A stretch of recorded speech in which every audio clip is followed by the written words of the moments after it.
okay, over there,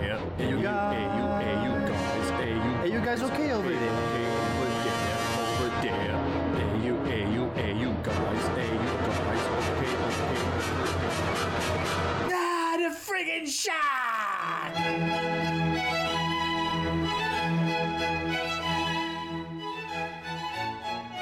Good evening, folks, and welcome to Garbage Theater, Shark Month 2018. Tonight's installment, Empire of the Sharks. I'm your host, Case, with my co-host, Blake and Asshole.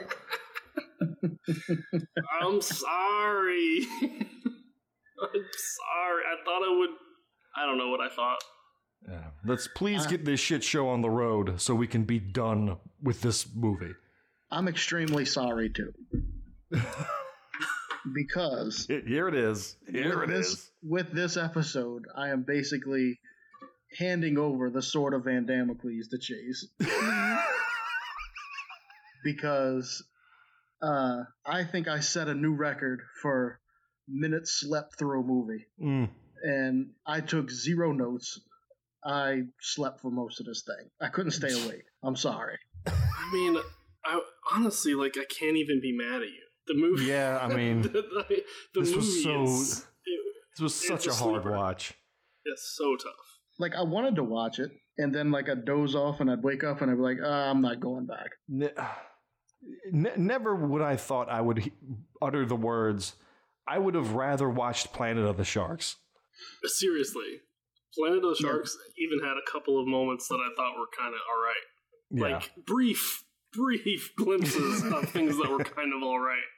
But, I mean, I watched this thing last night, and I had to start watching it again tonight because I couldn't remember a single thing about it. Yeah. Well, there's a lot happening for nothing to happen. I think that's the best way I could explain it. Yeah.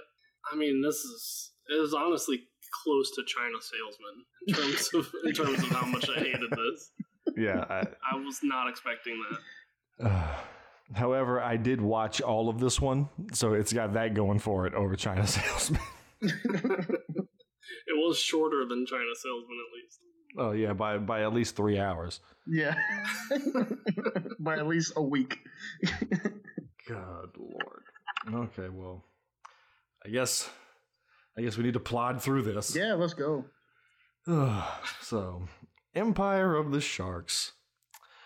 We opened to some underwater establishing shots showing Big Ben completely submerged, and we approach a floating settlement, and I'm already having flashbacks of last year with Planet of the Sharks, and I so don't want to watch this movie. Yeah.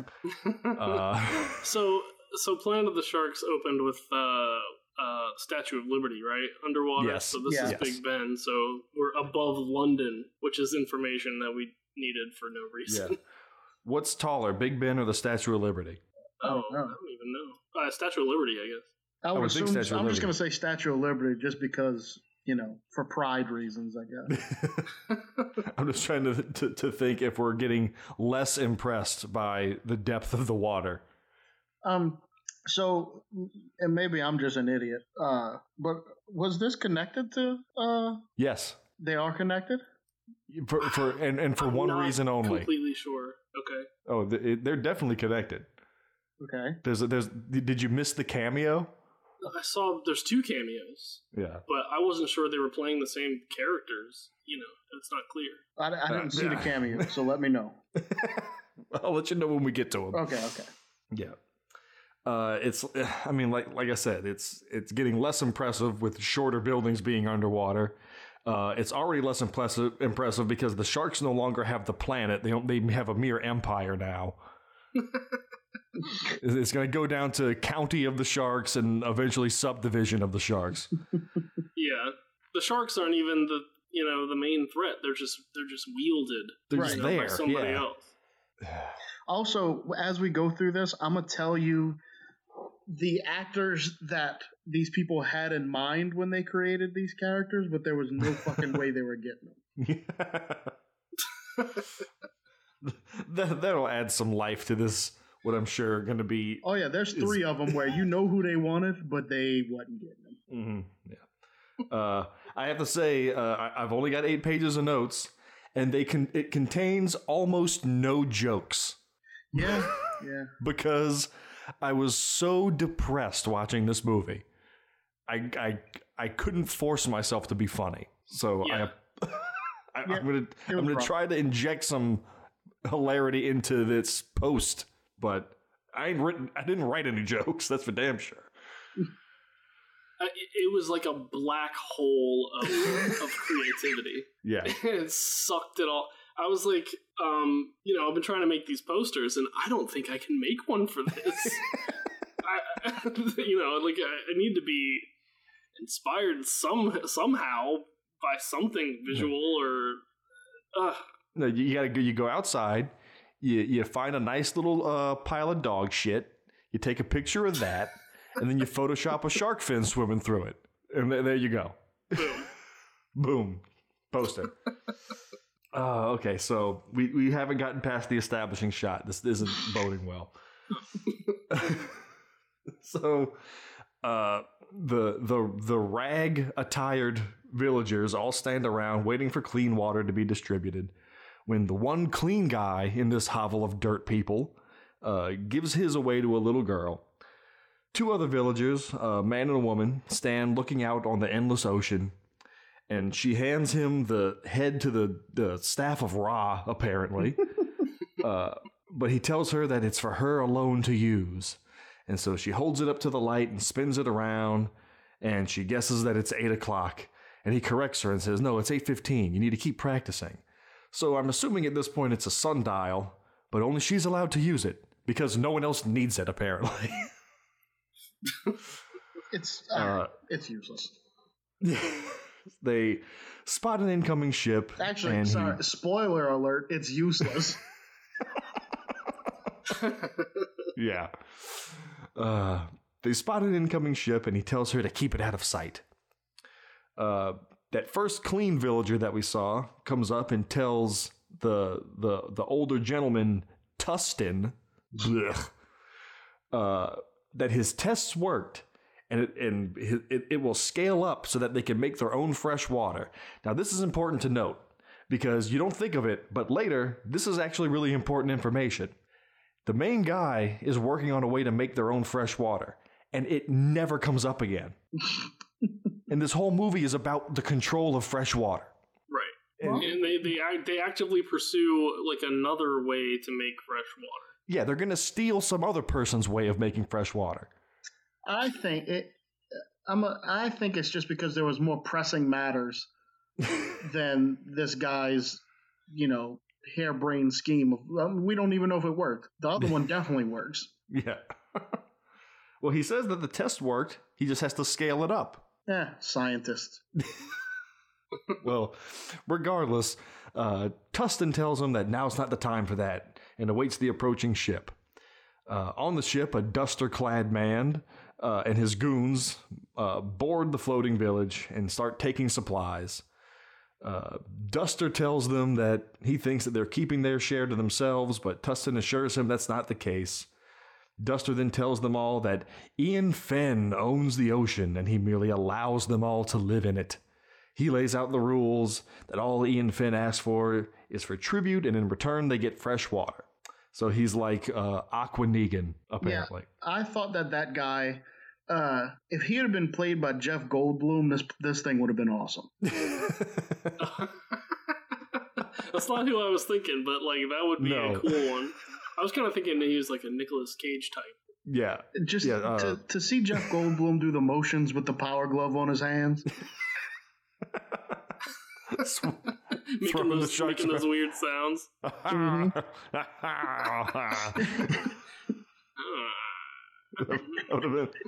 I have to say, I would have much rather watched that. Oh, of course. Oh, God, yes.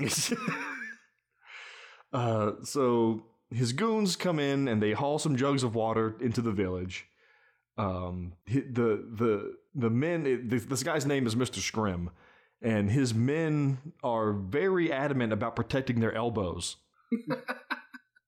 Because the only like motocross pads on their forearms and elbows, but they're wearing else. Like Roman gladiator elbow armor and nothing else. Gotta protect them forearms, gentlemen. So Tustin pleads with Mr. Scrim that they need more water than this. Scrim demands a double tribute by tomorrow. And Tustin says, well, that's not possible without extra water, as the amount that they have isn't enough to go around. So Scrim then declares that he's going to thin out their population by 10% and orders that 6 of their healthier girls to be taken. It's kind of a less ambitious Thanos here. Just 10%. Yeah. Lazy Thanos. Also, Willow, one of his henchmen is about to be fired because he says, go take the women. And when they're going back to the boat, one of them's bringing an old man. Of the 6 they bring, 3 of them are men.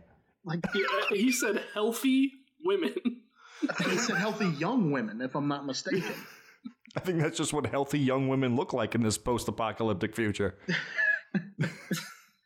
They're like dwarf women. You can't, they're hard to tell with the beards and whatnot. The beards. So Willow, the girl with the amulet, pulls a knife and goes to fight, but she's stopped and she's told that if she wants to honor her father, that she has to stay alive. Tustin tells Scrim to take him instead and spare his people, but Scrim twists his arm around and hands him off to a goon as chaos erupts across the village. Willow hides with a couple of villagers before pulling another knife and squaring off with one of Scrim's men, but she's taken by surprise by the other men that she didn't even know were there. What's his name? The clean guy from earlier. We are not going to find out the main character's name anytime soon. So he's what's his name from here on out. I also thought I had this whole movie figured out. No, we're not giving him his name. Fuck that. I thought I had this whole movie figured out at this point. Like, I was like, okay, Willow is the daughter of the warlord. Mm-hmm. Like, no. I was like, yeah, that's what it is. And boy, I wish I would have been right. So, she's the daughter of no one important. Because that would have been fucking interesting. Nah. Some other person that we're just going to tell a story about. Yeah. That's it. That will never serve no purpose in the story.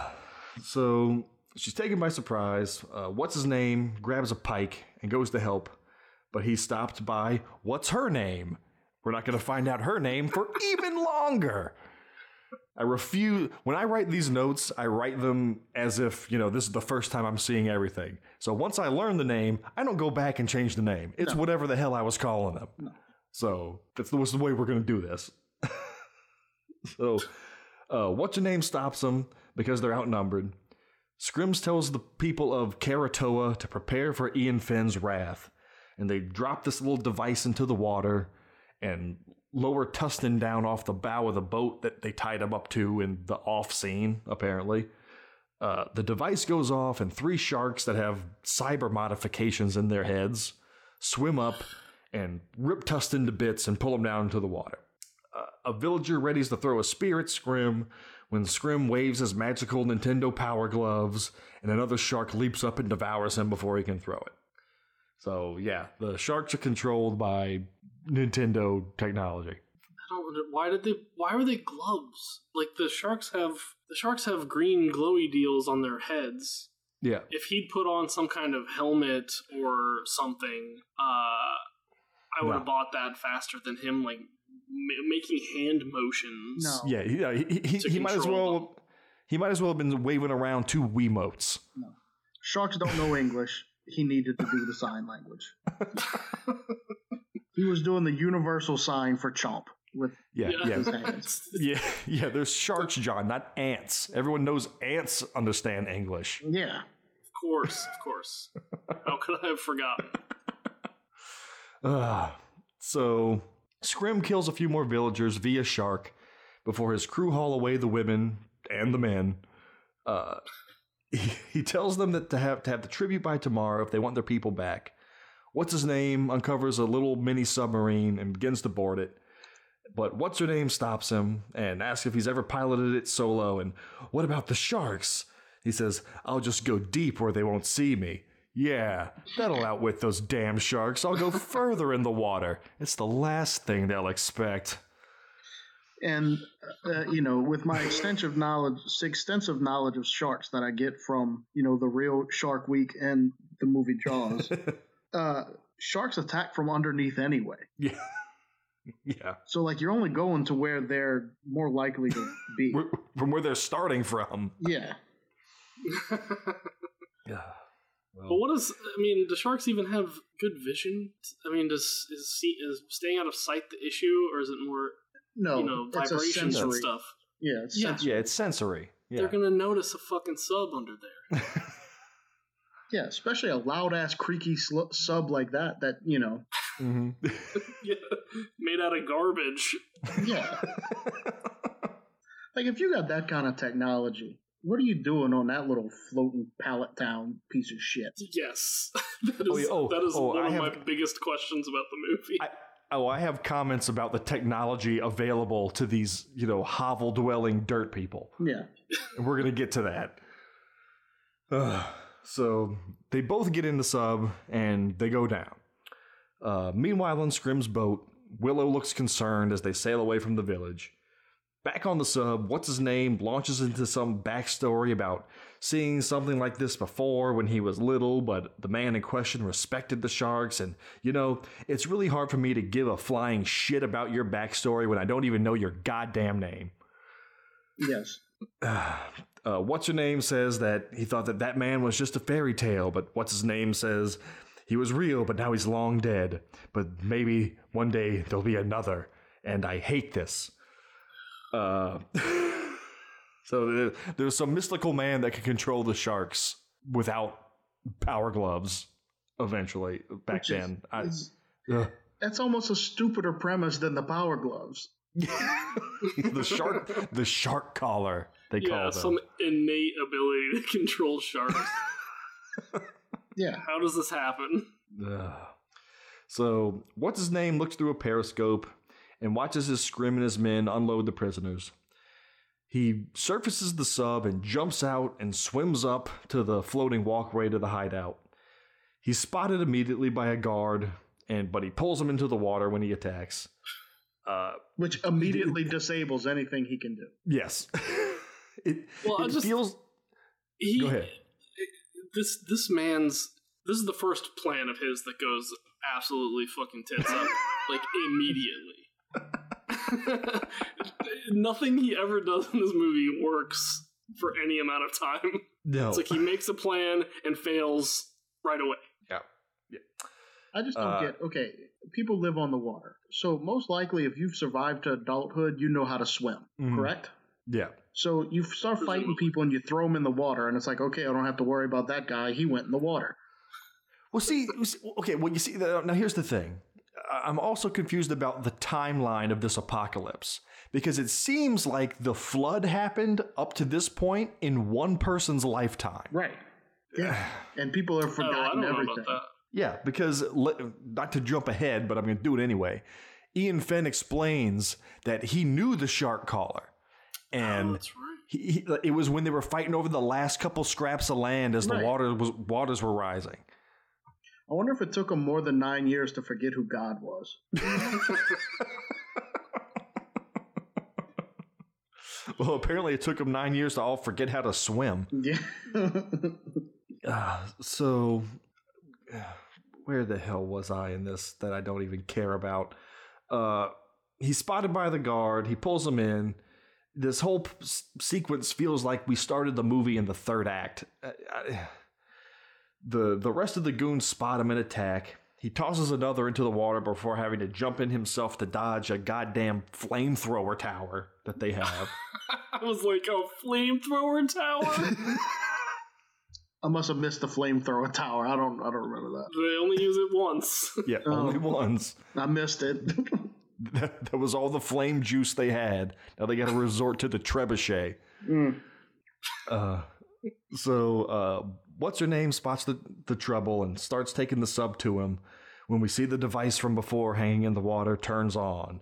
And a big, stupid metal mouth door opens up and dozens of sharks swim out of it. The only thing that had any character in this movie was that big, stupid metal mouth door. And they only used it one time. And every other time they open a door, it's just some shitty door. It's not. Where's the cool metal mouth? And I was kind of pissed because you constructed this giant automatic metal mouth. Yeah. Like the amount of underwater welding required to do such a thing. But yet everybody's walking around on bridges that's 2x4. I mean, that's plywood on top of just 55-gallon drums. Yeah. But you have that. It's pathetic. Yeah. Yeah. Which then makes me think wasn't there before, and they only just built on top of it, maybe? But then why would it have a shark mouth on it? I don't know. Because they planned ahead for the sharks because of the original shark colony. I mean, is there any places in England that have giant metal walls with shark mouths on them? Yeah, they stumbled upon the remnants of an old Man-O-War concert. Got it. No, it's just they just have that underneath the House of Commons, I think.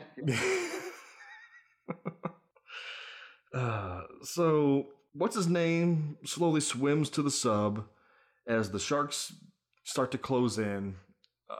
He gets in, they start banging on the sub, and the sub won't start, and they start hitting all the bullshit switches on the controls when a big great white emerges from the shark door. And then they finally realize that, the battery cable isn't connected up, and they fix that just before the great white reaches the sub.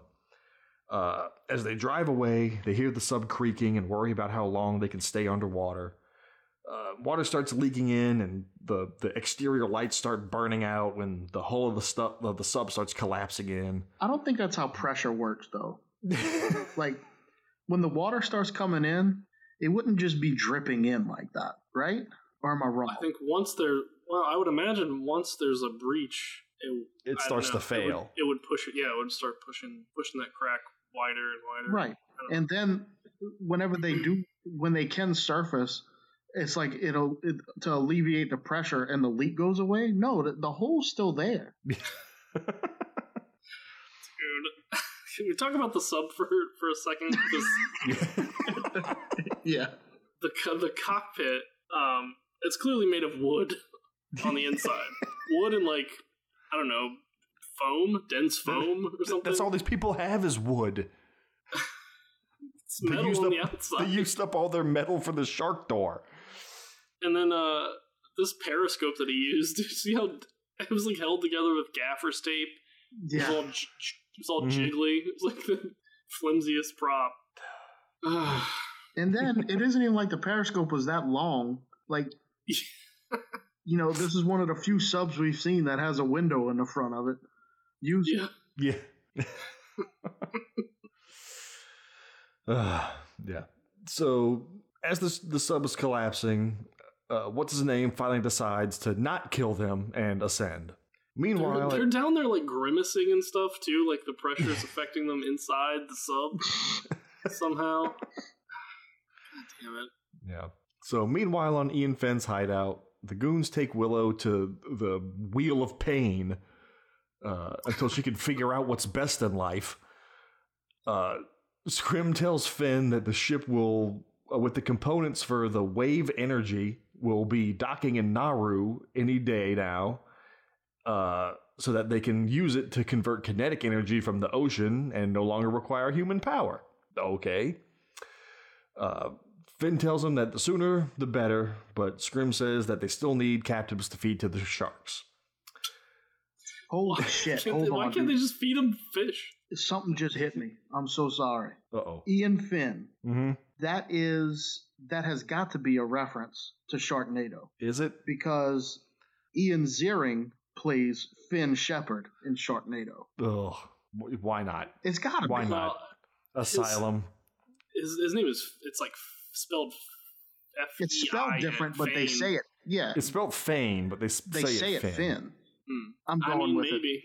I don't put it past them to just be stupid. Yeah. So they'll do it. Oh, yeah. Oh, they'll do it. Those slippery bastards. So there's an old woman pushing the wheel next to Willow, and she tells her just to keep pushing no matter what happens. And some other woman collapses, and the goons unshackle her and haul her off. They tie her to a bunch of inner tubes and toss her in the water. It's got me so heated, man. Like, the fucking cover of this movie has got, like, a cage, you know, like, hung above the sharks, and they're jumping out it, you know. And they just, like, tie him to some inner tubes and push him with a stick out into the water. They By just the tie way, him to a big inflatable poo emoji and push him out there. All the things that they were tied to, like the inner structure holding these rings together, it was just pool noodles that they painted. Pool noodles, yeah. Oh, I forgot to say that the Ian Finn or whatever, they wanted Stephen Lang, but there was no way. There was no way.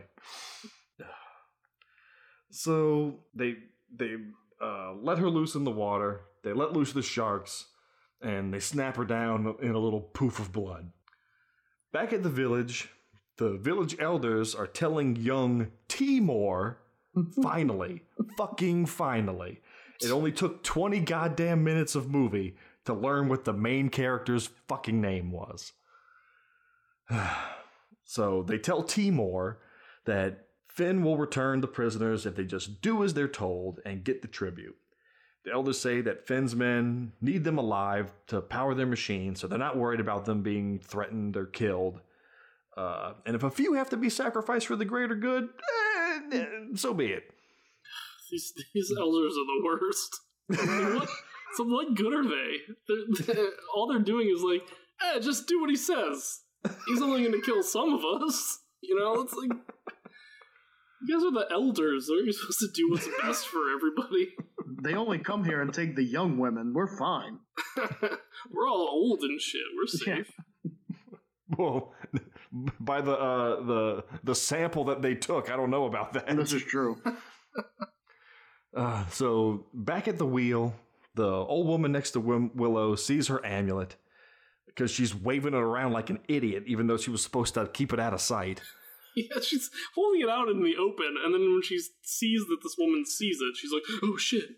Yeah. There's guards standing right there watching them push the wheel. Why is she looking at it right now? She needs to know what time it is. So she says that it's a sunstone and asks her if her father gave it to her and if he taught her the old ways. She says that he taught her to navigate by the sun and that's it. But the woman was actually referring to the ancient art of shark calling. And he unfortunately didn't teach her this, but the old woman says that there's a reason that he left it with her. Timor arrives at What does telling this time of the day by the sun have to do with shark whispering? There's no clear connection to any of this. Also, a man leaving something to his only child doesn't really have any meaning to it either. Like, like, I'm sure there was a lot of shit left over when this dude died, however he died, and they were like, well, here's your box of your dad's shit, but it wasn't like, there's a reason. Socks had meaning. Oh yeah, there's a reason he left you this box of really wide ties. Yeah. An old nudie Polaroids.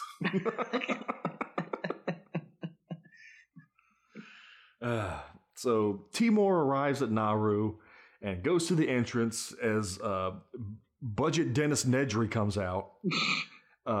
Makes a bunch of noises and faces and then just kind of walks away. Nice contribution to the film.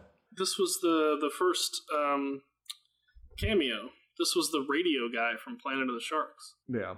But yeah, I mean, it's not clear whether he's the same character or just just in there because he was in the other one. I don't care. Yeah, and also, like, who cares that much about Asylum movies that they're like, oh shit, it's that guy from Planet of the Sharks, did you guys see? I was more like, fuck you, it's the guy from Planet of the Sharks. So, yeah.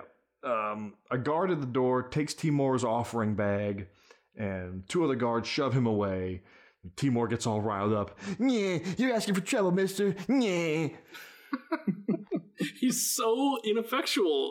Like, immediately gets his bag stolen. Yeah. Like, before he puts any plan into action, bag stolen. Yeah. And then he has to get saved by lesbian Jack Sparrow.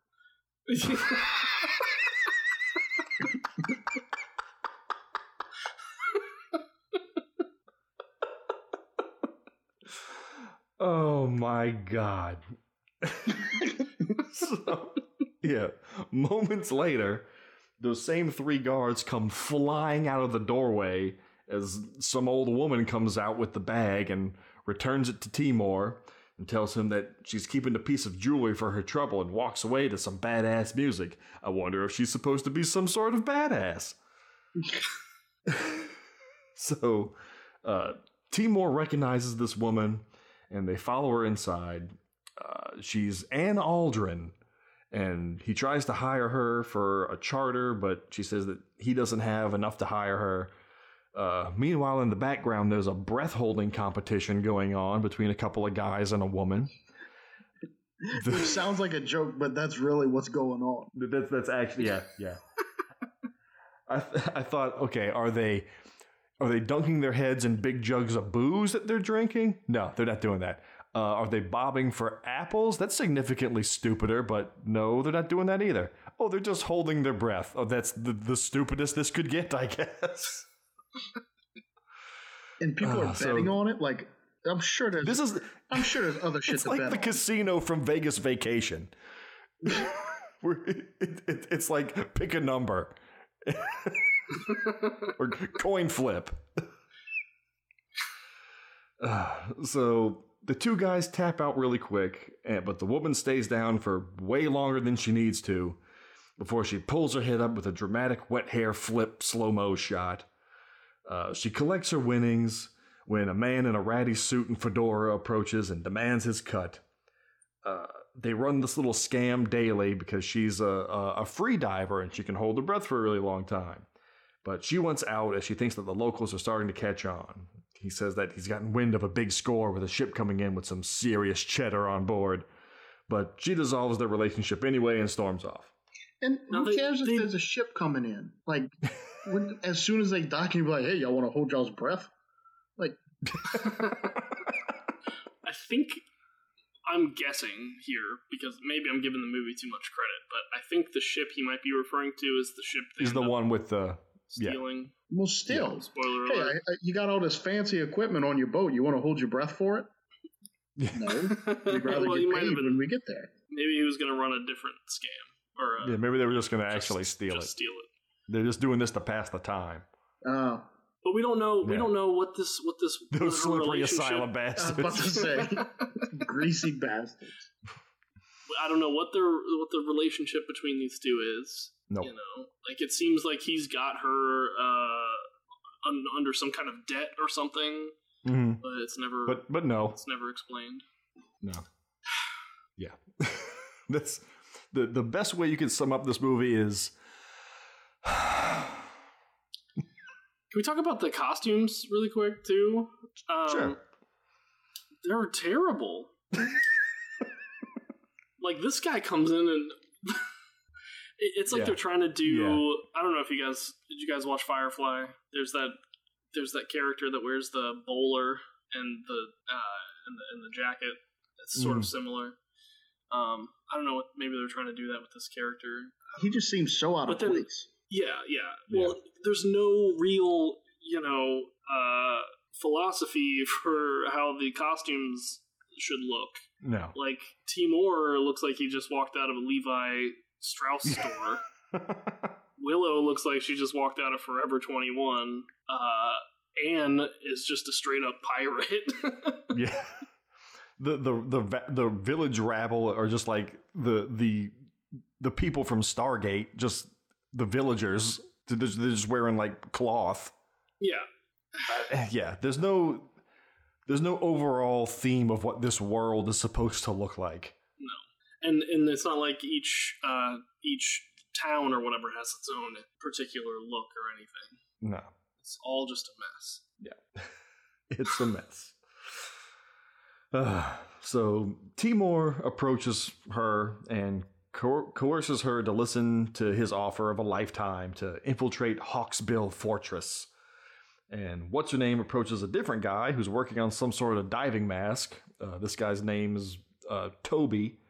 And she asks if if this is real, and he says, yeah, it's real. Okay, I don't know what the fuck that is. Timur is talking to this woman, talking about a woman of your skills or something. All he knows is that she can hold her breath for a long time. Well, it does kind of go with his character, because he doesn't know how to plan very well. He doesn't know. He can't do anything. So in his mind, he saw a chick holding her breath, and he was like, well, this could be useful. But he doesn't know how. They could be useful in some scenario that could possibly come up at some point in time. So, after that, Timur spots another man at another gambling table where they're doing a simple shell game. This man, Edgar, he notices that he's wearing an earpiece, and he's holding a little microphone device under the table. And so he wins by cheating and collects his winnings, and Timur approaches him. And so he's putting together his Ocean's 11 for this little operation. This game, though. He's cheating on a game with, like, the best odds of winning of any, like, game I've ever seen. It's 50-50. It's 2 shells. He has to pick which one the thing is under. It's not like odds and evens even. It's just which one. It's like I said, and he's developed some kind of elaborate cheating solution for this fucking game?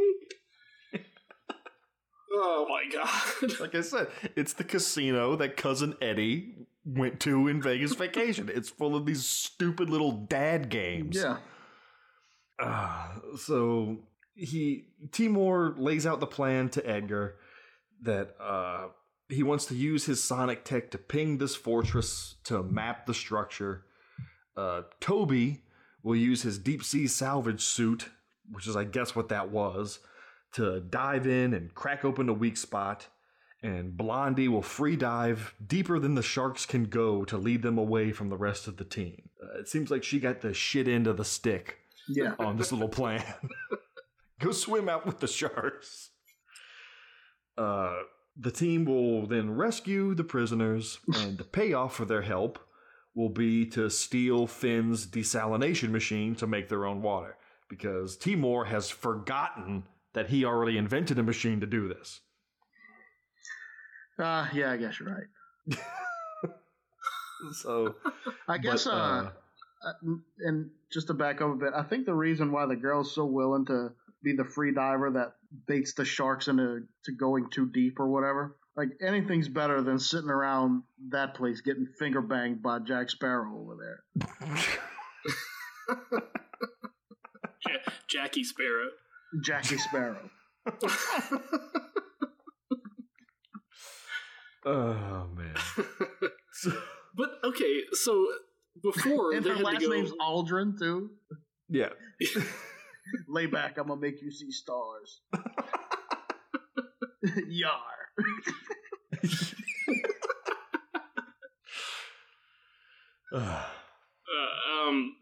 Before, to get away from the sharks, they had to take the sub down to a point where it was being crushed by the pressure. And they expect this woman to just do that with her body? I don't think Timur expected her to come back. Where can we find some idiot to die for us? Did you not see that astonishing display she just did in the bucket? Yeah, this broad's dumb enough to hold her breath in a bucket. She'll do this. So Toby will help, but he just wants to blow shit up because that's how he gets his kicks. Yeah, maybe not put that guy on the team. Yeah.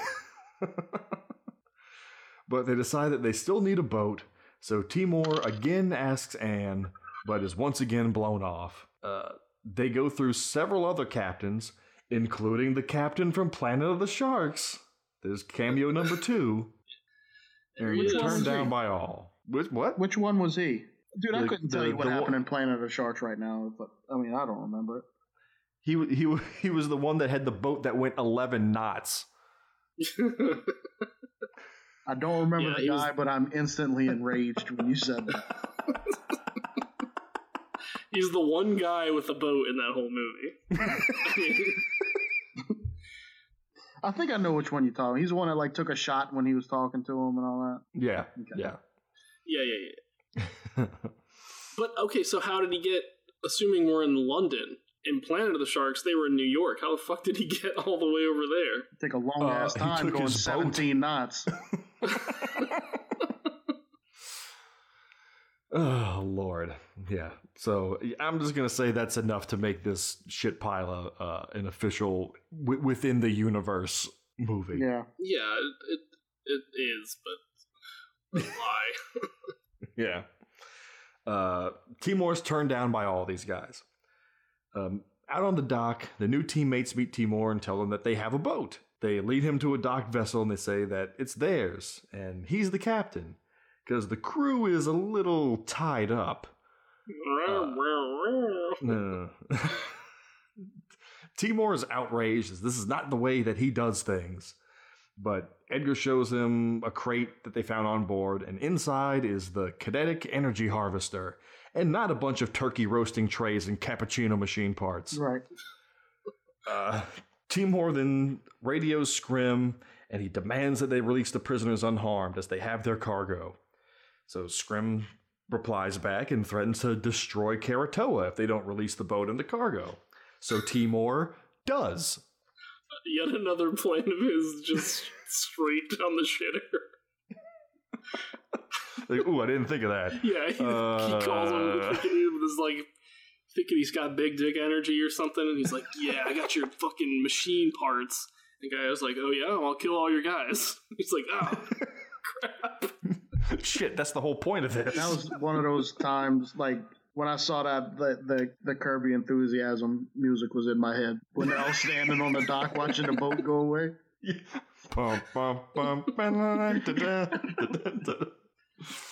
Just terrible. Oh, so, yeah, cut to the ship sailing away. Our heroes on the dock, thoroughly defeated.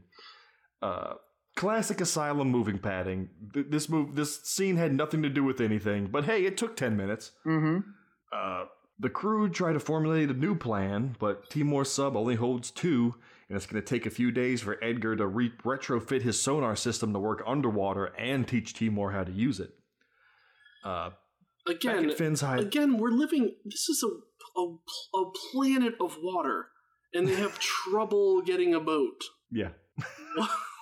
Why is this an issue? Well, you just stay on your little floating pallet, and that's it. And eventually, someone will come to you. Or like they don't even have like improvised boats or something. They got nothing. It's so frustrating. To me, like, yeah. If I was the guy, I hate to say it, but I'd be like, okay, I have this sweet submarine. I'm away from wherever it's about to be attacked anyway. This guy has no clue who I actually am. It's time to start a new life. Well, I can never go back home. I mean, I have a means of transportation. Maybe I could start doing odd jobs around here. Work for the lesbian, for Christ's sake. Why not? I mean, on top of that, he's got a machine that can make fresh water. Yeah. No, that can make its own energy. Yeah. But I'm sure he can make it. Yeah, that thing. Yeah, he's got the kinetic energy machine. Yeah, I'd be like... Which I'm sure is of value. Yeah. I'd be like, fuck all them old people over there on Krakatoa or whatever the fuck it is. Yeah. Yeah, the elders are monsters. You know, they'll sacrifice to everybody to survive. Yeah, remember, he does already know how to make his own fresh water. Yeah. What the hell is this guy doing? What is this movie? Why did the rest of this movie happen? Anyway, back at Finn's hideout, the ship arrives and they crack open the cargo to find it full of junk. Not the first junk that was the kinetic energy generator, but new junk that's actual junk. The Keratoa elders call Timor on the radio and tell him to return what he stole or they'll all be killed. And yep, turns out that the new crew kept the generator because they're thieves, and that's the excuse. Timor's once again outraged that they may have just killed all the hostages by doing this. Blondie tells him that if they had handed over the generator, Finn would no longer need the hostages and would just feed them all to the sharks, so why not do this? Scrim contacts Timor and tells him that he's going to pay for this, but Timor's quick to try to explain and offer to get the generator back. He backpedals really quick. Toby reveals that he went all wild card and planted explosives on the boat that they sent back. Good for him. He told them he was all about blowing stuff up. I'm happy with it. Here's a guy that's trying to make this movie good. So the boat explodes, and the only way that a boat can explode in an Asylum movie, terribly. Yeah. And Scrim says that they're all gonna die. A front flip. It just they just took the JPEG of a boat and just cut it down the middle and just drug the two pieces away off the screen. So, Finn tells them that the ocean is his dominion and he will use it to smite his enemies. So Scrim power gloves up and calls the sharks to come and eat another tube-bound prisoner, and there's much sadness. Finn readies another prisoner to be sent out and eaten, but Scrim starts to have issues controlling the sharks. Finn brings the man back and decides to put Willow out on the tubes. And during this, she has a flashback of her father giving her the Sunstone and telling her that it will protect her and her people. All I could think of during this was, I hid this uncomfortable hunk of metal up my ass for 2 years. So the guy that's controlling like the little machine while they're trying to get the sharks to eat people, not controlling the gloves, but the other machine. Yeah. You know what I'm talking about? Mm-hmm. He had the funny hat on. Yeah. Yeah. That was supposed to be Danny McBride. Yeah, I can see it. Probably. So Scrim calls the sharks, but they don't attack her.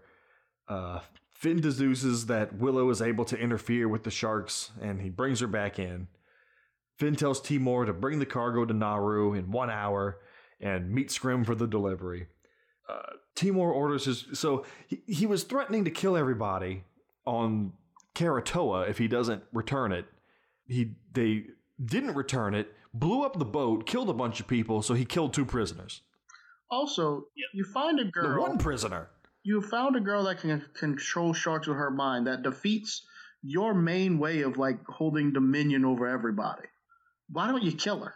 Yes, it's like the main thrust of like the rest of the movie is him trying to figure out how she does what she does. But why does it fucking matter? Yeah, kill her. Why does it fucking matter? She just kill her, and then you're the only one that can do it now. Yeah, it's not like your method doesn't work. She is one. Yeah, she is like the only threat to your existence at this point. Kill her. Well, he doesn't want to look like a total knob waving his hands around anymore. It's pure vanity. So but I look like a total knob. So after Finn tells Timor this, Timor orders his crew to return what they stole immediately. They do, and he tells them to hit the road, that we're done. Blondie brings... This is the conclusion, or another conclusion of him, like, fucking everything up. They haven't even left the docks. No. Everything is ruined. Yeah. Like he's made 2 calls on the radio, and everything's gone to pot twice. Yeah, they don't have a boat anymore. Like, the fellowship is breaking up. It's just ridiculous. All he has to do is open his mouth. So Blondie comes back and tells them that they're still willing to work with him if he'll have them. Timor says that they're just going to give in to Finn, and he and Scion, what's her name, gets a name 43 minutes into the movie, are delivering the generator to him. Anne has decided to join in and tells them that they all want to fight because she heard what happened to the prisoner over the radio. So before, she could care less, but since they killed 1 random dirt person, she's all fired up. Yeah. Jackie don't take no shit. So Timor lays down the ground rules that I'm sure are going to fuck everything up coming up. that if they do this, they're going to do it his way. No. We're done doing it your way. What an idiot. But they all agree. So, as the two different teams approach Nauru, Edgar warms up his sonar by listening in on the Xinjiang tropical coelacanth. Yeah, thanks for that little sprinkling of flavor to the movie. You know what a fish is. Finn's goons take Willow to him for questioning, and he tells stories of the mountain people fighting with the sea people for the last land of the Great Flood, and the sharks were attracted to the fighting, but there was one man that was able to use some source of energy to turn the sharks and save the few remaining people, including him, and it inspired Finn to invent his shark controlling system. He questions her on how the Sunstone works, but she refuses to answer. He threatens to send his sharks to Keratoa if she doesn't cooperate. So he takes her out and takes her to his favorite pet shark, a tiger, known for eating license plates, reindeer, and suits of armor. I was like, yep, license plates. What? Reindeer? Reindeer? Very specific. Santa Claus hates I knew what the tiger license sharks. plate was referencing, but what did the other two supposed to reference? Well, It was, nothing. King Arthur and the Sharks of the Round Table. Yeah, because Stay tuned in 2 weeks while we slap together a new movie, Tiger Shark versus Santa Claus. I'm just saying, obviously the license plate was Jaws. Yeah. Yeah. The reindeer. Don't steal that, Asylum, you fucking hacks. Oh, wait. I think I already figured it out. The reindeer might have been avalanche sharks. I think you're right. Greasy bastards. Avalanche sharks were like spirits, though. They were like real sharks. Still sharks. Still sharks. Now we just got to figure out the pseudo armor at another time. No. Was Avalanche Sharks Asylum? I'm not sure it was. I'm not sure if it was or not. This is what they want from us, by the We're way. spending a lot of time on this. Yeah. No, stop. So, he puts Willow back out of the tubes again to see if she can actually stop them from attacking. Scrim radios in that he's in position at Keratoa, but didn't Finn say go get the cargo first, then go to Keratoa? He may have. I don't know. Sure. One of Finn's men says that he can figure out how to control.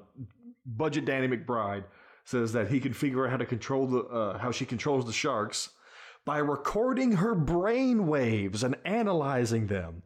These people have to hand crank for power, and he's recording brain waves? Yeah, it's madness. Madness. They're living in cardboard boxes and reading brain waves and controlling sharks. Sweet Jesus.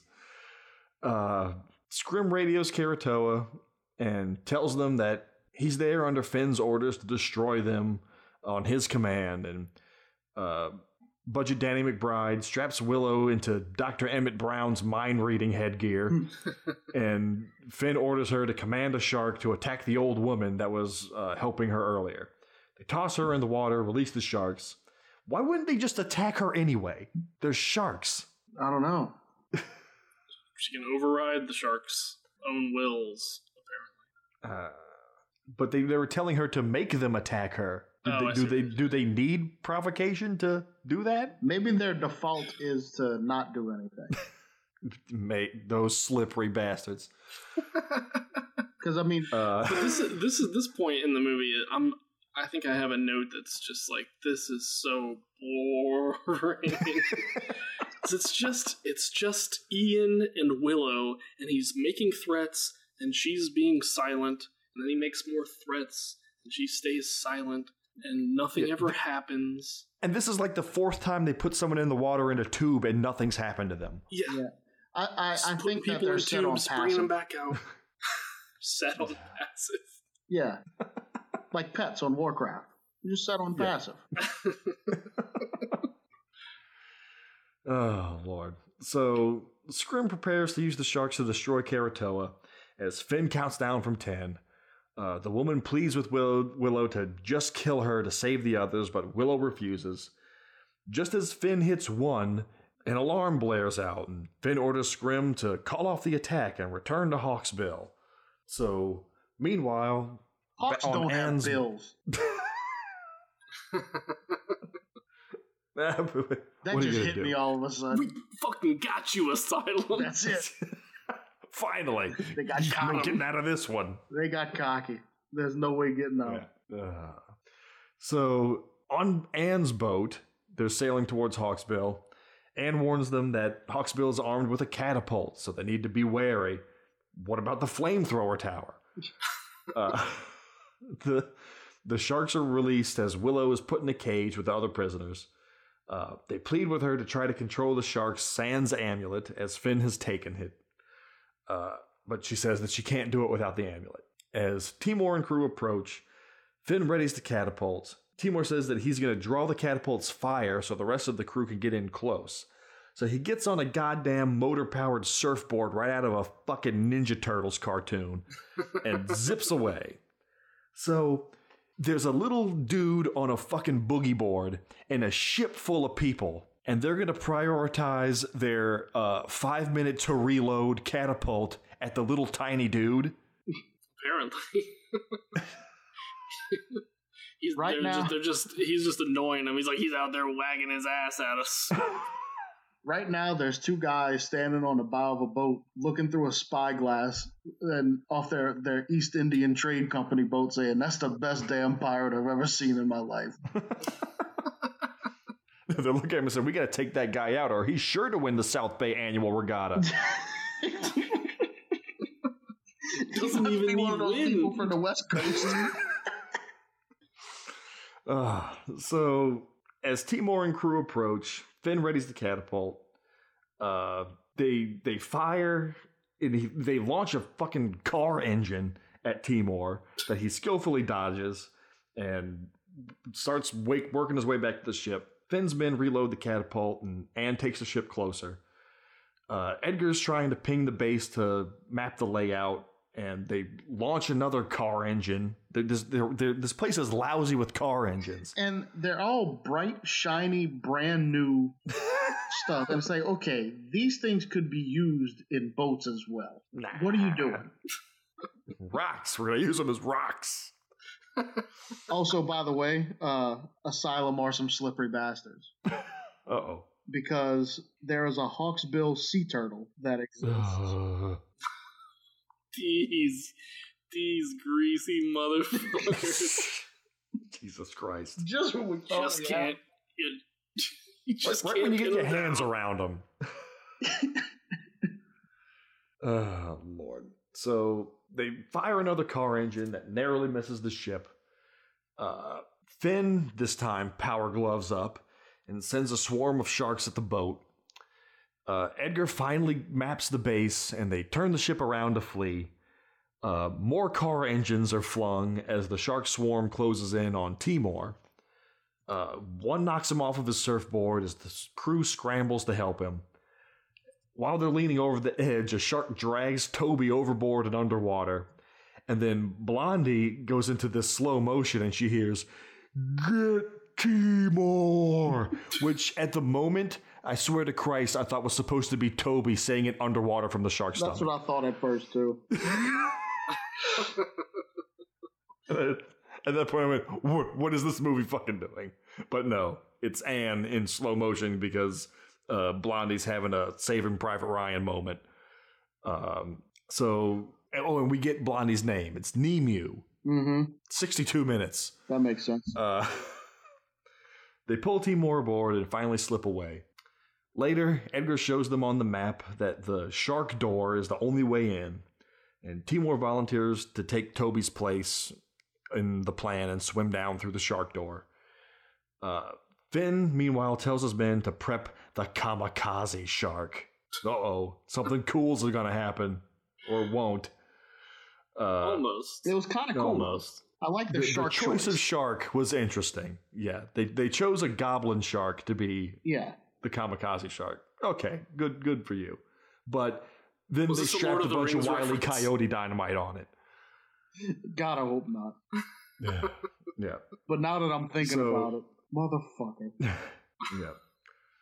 So Timor tells Scion that when he gets inside, he'll take out the power first, giving them their opportunity. The kamikaze shark is released, strapped with Wile E. Coyote dynamite all over it. Nimue tells Timor that she's diving down with him, so they both go down as the sharks approach. Nimue leads the shark swarm off of Timor's trail, and shortly after she surfed. Like, this whole sequence is confusing as shit. She goes down and then immediately comes back up and goes to surface for air. Yeah. When the unthinkable happens, the film reverses, sending her back down to the depths. Air bubbles too. So it was like, did she get snagged by a shark and drugged back down? No. Apparently, but just garbage editing. Edgar picks up the kamikaze shark approaching on the sonar, and Anne readies a harpoon gun to deal with it, which she promptly misses the shot and then tells everyone to get the fuck off the ship. Oh my god, she's Legolas. Son of a bitch. Don't do that to me. She couldn't take him down. So the kamikaze shark strikes the boat, blowing it up just as the crew all jump to safety. Anne takes a really long time to prepare to jump and does the most awkward jump off the boat I've ever seen. She runs to the side of the boat and she like reaches her arms out and grabs onto the boat hull like she's going to like stay there and like take the brunt of the explosion. But then she just kind of leaps off and puts all four of her limbs out in front of her and just goes ass first into the water. So Edgar is quickly eaten and by a disembodied shark fin. No. That just comes like floating up. I was good with this. Go ahead. Because I wasn't the only person that didn't understand shark anatomy. Because this dorsal fin was like in between his legs, but somehow he was being eaten.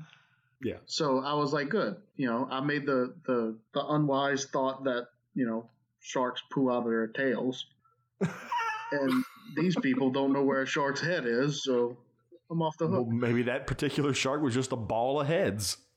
Ah. Maybe. Might be. Maybe that's just showing us where the next head's going to be. Yeah, the dorsal fin's going to be the new head. Yeah. So Edgar gets eaten. Willow, once again, she sticks her hand out of the cage and tries to control the sharks.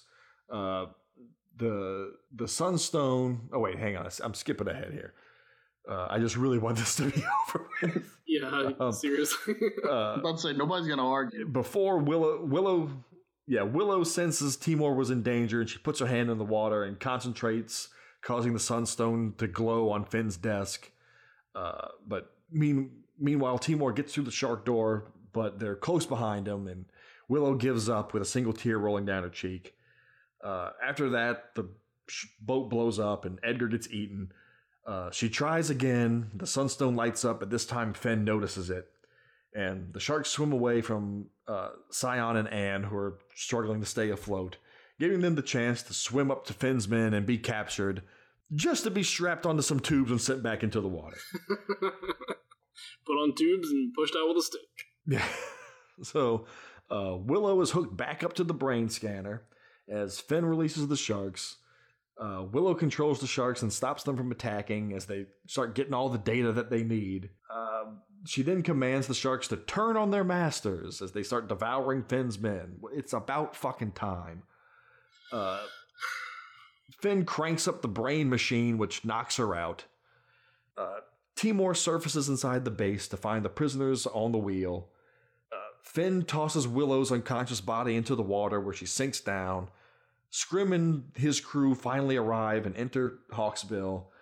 Finn finds that the prisoners have been released, and as Timor swims up with Willow and saves her, he's then attacked by Scrim, who quickly incapacitates Timor with his dual machete action. Timor also can't fight worth a shit. No, he's the worst person to go on his mission. Yeah, but before he can saw Timor's head off, though, Willow comes to and sends a shark to blast Scrim off the walkway into the water. But he goes down fighting as the shark drags him under, and he's chopping away at it with his machete. He's giving it the old 1-4. So Timor and Anne and Scion get out of the water as Timor says that he emptied the ballast and the fortress is going to sink. When did that happen? And how much ballast did they have to keep this thing up if it's got this giant metal shark mouth attached to it? Maybe he was just doing it to try to impress everybody. I emptied the ballast. What he really did was just flush the toilet. Yeah. The whole place is going down. They free the prisoners and head for the exit, but they're stopped by all the sharks that are just flying all over the goddamn place. It looked like a fucking Super Mario level. All the cheap-cheeps is flying everywhere. Oh, yeah, I wanted to mention, like, the special effects in this movie are worse than Planet of the Sharks, I thought. I mean, there's some of the worst I've seen in an Asylum movie. Yeah, often the sharks are translucent. Yeah. You can see the background behind them in some shots. Yeah, I mean, when they're in the water, they're not even, like, you know, there's no feeling that they're actually swimming. They're just kind of sliding around in the water. Yeah. Well, when Jeff Goldblum was heading back to Hawksbill, his boat wasn't even creating a wake. That's... Like, they showed an aerial shot, and it's just on top of the water going with nothing, like, it's not even disturbing the water. I remember, there's a holdover from Planet of the Sharks. I remember the Finns didn't leave wakes in that movie. Oh, yeah, that's right. See, it's just part of the franchise now. They're definitely connected now. It wasn't a mistake. That's just how physics work now in this universe. Yeah, the water's so viscous, you just cut right through it. Slippery bastards. So Anne says that they should steal the desalination machine before the fortress sinks to at least get something out of this. Finn boards, already aboard Scrim's boat, smashes the sunstone, further rendering it completely pointless to this whole movie. At this point, Willow helps Timor. Timor goes to secure Scrim's boat to use to escape when he's beaten to shit by random tattoo guy before tattoo guy gets eaten by a shark. Willow helps Timor back up when Finn starts sending more sharks in. Timor tells Willow that the power was always inside her all along, and she is the shark caller. You don't need that magic feather.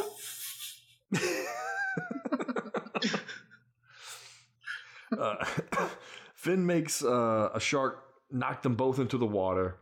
The swarm approaches, but Willow is able to send them back, and this stupid ping pong game plays out between the two shark controllers for way too long. I was going to say, lasted way too long. Everything lasted way too long.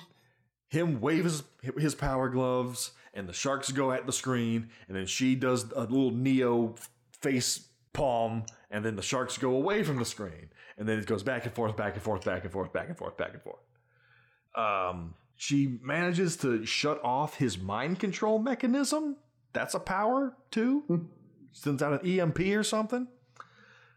She's the one. She turns those off and sends the swarm back to him. A dozen sharks fly out of the water and knock him in. Two sharks swim up behind him and bite him in the arms and drag him forward as a third shark swims in the other direction and takes his head off. Which would have been awesome. If it didn't look so crappy. Exactly. Yeah. It was shot like garbage. It was edited like garbage. The visual effects were garbage. Like, that's actually a good idea. Like, that's a good idea to have some sharks kill a person. Yeah. But that's the only attempt at fun like the movie ever has. I don't know. I think this was just a bad movie. I'm starting to think this movie was terrible. So Timor and crew, now aboard Scrim's ship, sail off with the rescued villagers and return them to Karatoa. The elders commend Timor and his crew for their bravery, and they send out some little bullshit floaties to send off their dead friends. The elders give Willow an elaborately decorated paddle, and so her training can begin. This is where I lost my fucking mind. There is a man on Krakatoa that knows how to control sharks. He knew how to do it the whole time. Yep. Yep, the Asian guy in the Raiden hat. Yeah, one of the three storms. Yep, he gives her the paddle and tells her that her training can begin to follow the path of the callers, plural. I thought there was only one. And then they commenced to calling sharks. Yeah. This motherfucker could have done it from the beginning. Yeah. She starts twirling the paddle around in some stupid Tai Chi nonsense. And he's next to her mimicking it, like teaching her how to fucking do it. I don't even know what they're supposed to be doing. What's this paddle about? I mean, I thought she didn't need any bones. I thought she didn't need some item to do this. She was just doing it on her own.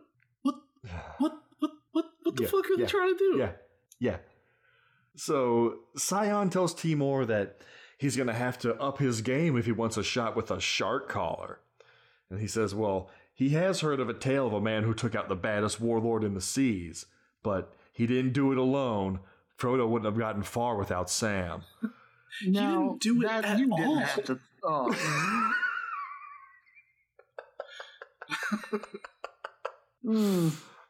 He really didn't. I can only imagine if this was like Lord of the Rings and Frodo was just fucking up the whole way through. Yeah. And Sam literally carried his ass the whole way through. I mean, that's kind of what happened. It's kind of what happened. Oh, this is just a retelling of Lord of the Rings. So Willow continues to tickle the water with her magic paddle as some sharks swim up in the distance, and the movie mercifully ends. Holy God. Sweet I'm Jesus. so sorry. Who would have thought I'd long for the days when samurais were killing people because women masturbated? I think we have to officially usher in a moratorium on Asylum movies. I'm so done with watching fucking Asylum movies. It's over. Yeah. I'll never pick another one. I was about to say, up next on Coming to Trashes, John's going to pick another Asylum movie. It's amazing how, as time goes on, they manage to try less. Anyway, it's over. Let's do the fucking questions. See if I can at least get some points out of this travesty. You're going to get more than me. If I get any. Nothing happened in this goddamn movie. What are the questions? I was having a real hard time with questions on this one. So if some of them seem really difficult, that's why. But I think I have some decent questions. You guys all set? Yeah. Yeah. All right. What is the first landmark to go by in the opening credits? Oh, god damn it. I thought that might be a thing, but I didn't bother trying to figure out what it was. Oh, well then I guess what I'm guessing is wrong. It isn't what we said in the beginning? No, Big Ben was the second thing. Oh. It just looked like random bullshit to me. I didn't even pay attention to it. I'm just guessing. I mean, think London. Yeah, that's what I'm doing. Okay. What is Scrim's first name? Oh, crap. Ooh, that one I got. No. I purposely didn't say his first name doing the thing because I was hoping it would be a question.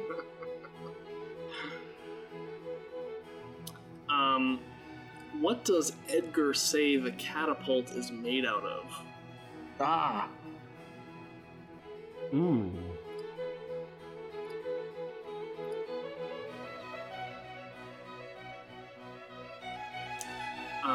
What is the name of Jackie Sparrow's boat? I was supposed to remember that, but I don't, so I'm just writing down a joke.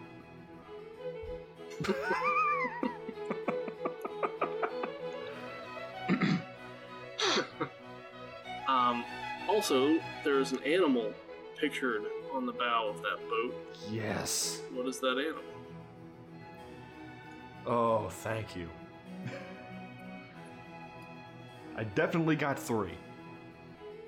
I might have to. I might guess the dude's name, maybe. Finally, there is a number on the Wheel of Pain.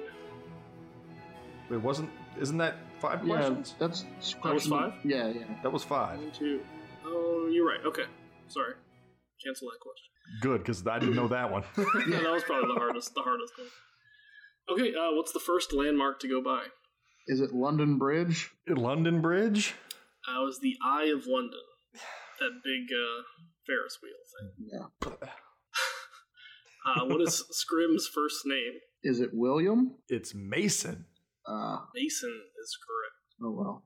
What does Edgar say the catapult is made out of? Rubber bands. I'm pretty sure he said 2 elastic bands. 2 elastic bands. Yes! Oh, just let me have it. Jesus. Give it to him. I feel like I could let him. Give it to him. He can have that. I'll make it worth it with this one. What is the name of Jackie Sparrow's boat? The Fisting Dutchman. Sweetwaters. Sweetwaters is correct. And what animal is pictured on the bow of that boat? A dolphin. A dolphin. Dolphin is correct. So Chase got I got 4 of them.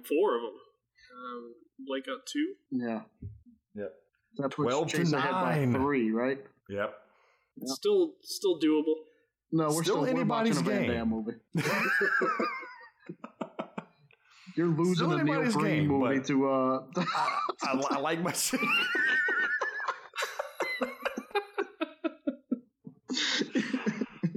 Oh man, if It's a Neil gonna be Breen our- it's movie gonna- ever shows up again, it will never come out if there's a chance I could lose it. Oh, God. It's going to be our mission to make sure we never watch a Neil Breen movie on Garbage Theater. Oh my god. And then after we watch it, it's going to be your mission to make sure we watch all of them because you're going to be so jacked up. Oh, Lord. Well, before we get to what may come, we have to get to what has to come. And that's with the final installment of Shark Month 2018. You better make up for this fucking debacle. Can we just watch Jaws? Can we watch hoping. Jaws, for Christ's sakes? I thought we were watching bad movies. Yeah. We just need something. Well, I hope this is fun. We're gonna take a little trip down to the great state of Sharkensaw. Oh, my God. Motherfucker. We're gonna watch Sharkensaw Women's Prison Massacre. Oh, my God. I don't know how to feel right now. I'm kind of excited. Well, back when I first mentioned it, back in like my earliest days on the show, Yeah, everyone was really excited. Yeah, I'm excited for this one. So I'm hoping. Yeah. And a lot Give of us the rundown. reviews are pretty, they make you feel like it could be good. Like, okay, you gotta have fun with a movie with that title. With Shark and Saw. Right. So I don't think it's gonna pretty have damn good. serious undertones, you know? No. It's got 3.5 stars on Amazon. Which, I mean, it's really not that bad. 3.4 out of 10 on IMDb and a 29% audience score on Rotten Tomatoes. Tagline: "You can never truly escape." It's a pretty weak tagline in my opinion. Prison Sharkensaw. Shark and Saw Women's Prison Massacre. Watch out. I mean, if the movie was called like, the Shawshark Redemption, I would understand that tagline. But anyway, the synopsis: when a fracking environmental accident rips apart the Earth's crust, the resulting hole lets out prehistoric sharks from underground. The sharks target a group of women and trap them in a cabin. Where's the prison? Well, the women are prisoners, I guess. Oh, fuck you. No, they're from a prison. It's directed by Jim Wynorski, who's a bit of a cult figure. He directed Chopping Mall, Deathstalker 2, and Ghoulies 4. Oh my god. But he's also known for peddling a lot of like softcore sleaze. Which I'm assuming this is. Not really. Not compared to this other stuff that he's done. I love the names of a lot of these movies, so I'm going to list some of them. Okay. The Bear Wench Project 2, Scared Topless.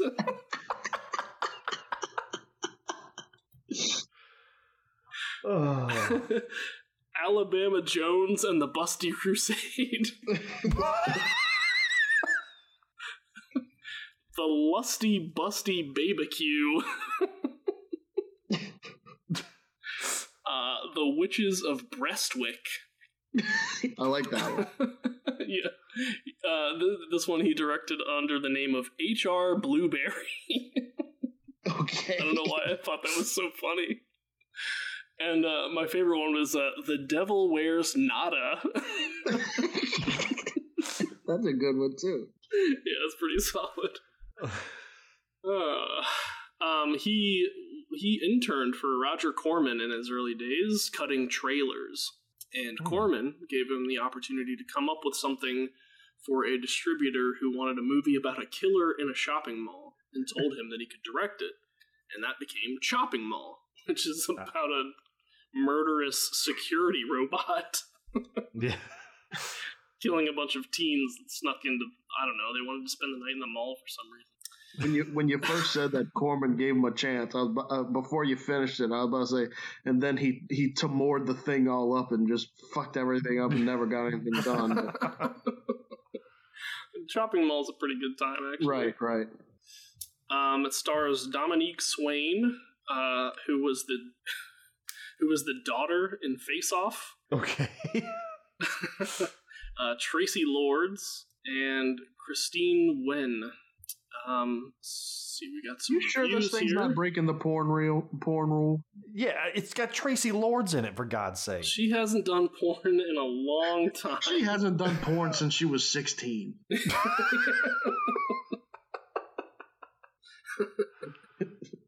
It's true. I know. It's sad but true. Reviews. I regret being born. Wow. 2 stars, which I thought was weird. They hated the movie so much that they regret their entire life, but it's not bad enough to give it 1 star. Come on now, you know what you're getting. 3 stars. It was silly and cheesy and didn't even have any good nudity, but it was surprisingly entertaining. I mean, look at that title. I was expecting near unwatchable bad, but it's actually entertaining bad. 4 stars. Okay. This one's a little bit long. Yeah, sure, it's kind of ridiculous, but that's the point. It was also fun to see the great Tracy Lords being all super cop in this thing. We all loved her and went through puberty because of her back in the day, bro. But here she is as an older woman and just as beautiful. I bet she has a strong libido and could rip you apart, dear reader, just like the sharks here in this movie. Did you see how I pulled it all together here? I'm good that way, bro. 4 stars. Jesus Christ. Wow. What a douche. That is a winner. Super douche. This one is my favorite. Every word of this is misspelled. And I... So let me just read through it really quick. Some of them I'll leave in. These sharks is crazy. They be swimming and crawling on the ground. Like for reals. Oh my god, I didn't know there was so many sharks in Arkansas. We should call National Geograph 'em. 5 stars.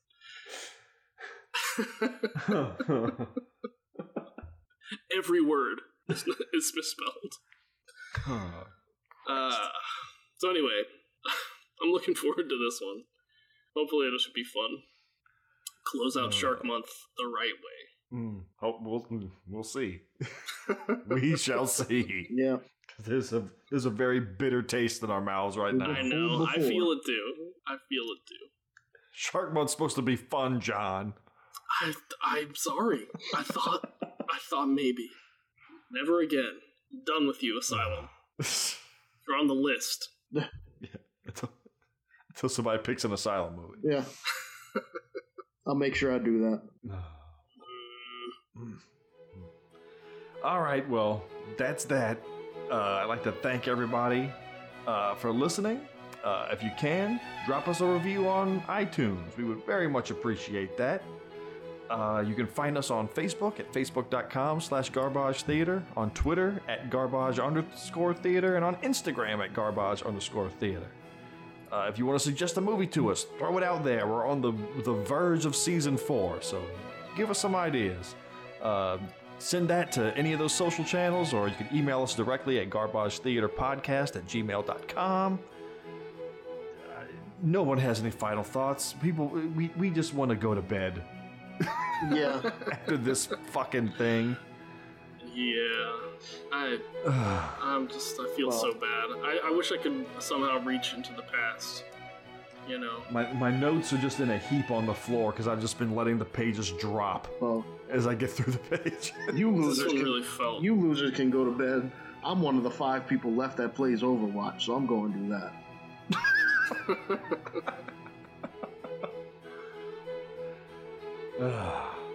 Well, have fun doing that, I guess. Yeah, and enjoy something. Yeah. You burned it. So, stay tuned next week when we close out Shark Month with Shark and Saw Women's Prison Massacre. See you then, folks.